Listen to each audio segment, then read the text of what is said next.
दोस्तों चलिए आज जानते हैं महादेव शिव के बारे में। शिव कौन है, क्या है, क्यों है? शिव का ब्रह्मांड के अनुसार महत्व क्या है? महाशिव पुराण के अनुसार सृष्टि के आरंभ में न कोई देवता था, न मनुष्य, न दिन था, न रात, न आकाश था, न पृथ्वी। उस समय केवल एक ही सत्य था, परम ब्रह्म। उसी परम ब्रह्म से प्रकट हुए भगवान शिव। सृष्टि के पूर्व केवल शिव ही थे। वे स्वयं में पूर्ण, अनादि, अनंत, अव्यक्त, निराकार, अजर, अमर और सर्वव्यापक हैं। वे केवल संहारक नहीं बल्कि सृष्टि के रचयिता, पालनकर्ता और रक्षक भी हैं।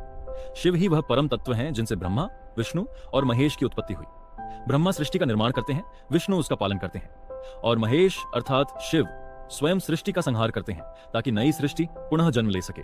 इसलिए शिव को पंचकृत्य कर्ता कहा गया है। सृष्टि, स्थिति, संहार, तिरोभाव और अनुग्रह, ये 5 कार्य वे ही करते हैं। महाशिव पुराण में भगवान शिव को अनेक रूपों में वर्णित किया गया है। वे निर्गुण ब्रह्म हैं जो किसी रूप, रंग या नाम से परे हैं। वे सगुण शिव भी हैं जो भक्तों के लिए मूर्ति या लिंग रूप में प्रकट होते हैं। वे अर्धनारीश्वर हैं जिनका आधा भाग शक्ति अर्थात पार्वती है। यह सृष्टि के पुरुष और स्त्री सिद्धांत का प्रतीक है। वे नटराज हैं जो अपने तांडव नृत्य से सृष्टि, स्थिति और संहार का संचालन करते हैं। वे लिंग रूप में निराकार होते हुए भी शिवलिंग के रूप में पूजित हैं। महाशिव पुराण यह भी बताता है कि शिव बिना शक्ति के शव समान है। शक्ति ही उनके सभी कर्मों की प्रेरक है। प्रथम जन्म में शक्ति सती रूप में प्रकट हुई जो दक्ष प्रजापति की पुत्री थी।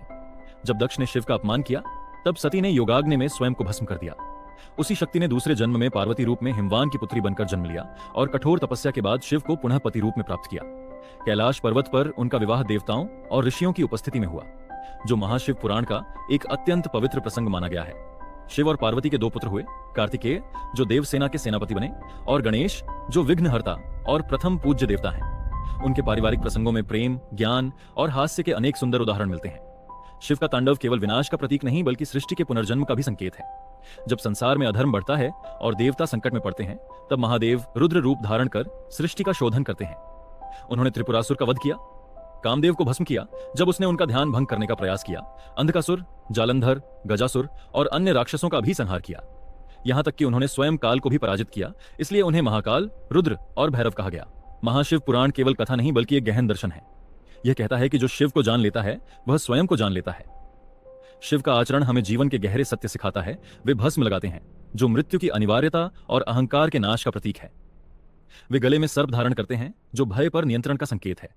वे विषपान करते हैं जिससे लोक कल्याण के लिए त्याग और आत्म बलिदान की भावना झलकती है। वे श्मशान में निवास करते हैं जो जीवन की अस्थिरता और मरण धर्मिता की याद दिलाता है। वे भूत प्रेतों के स्वामी हैं जो यह दर्शाता है कि उनके लिए कोई नीचा या ऊंचा नहीं, सब उनके अपने हैं। महाशिव पुराण में कहा गया है कि शिवलिंग कोई साधारण पत्थर नहीं बल्कि सृष्टि के ब्रह्मांडीय तत्व का प्रतीक है। शिवलिंग का ऊर्ध्व भाग शिव के निराकार पुरुष तत्व का प्रतीक है जबकि आधार भाग शक्ति का प्रतीक है। इस प्रकार शिव और शक्ति की एकता ही शिवलिंग पूजा का मूल है।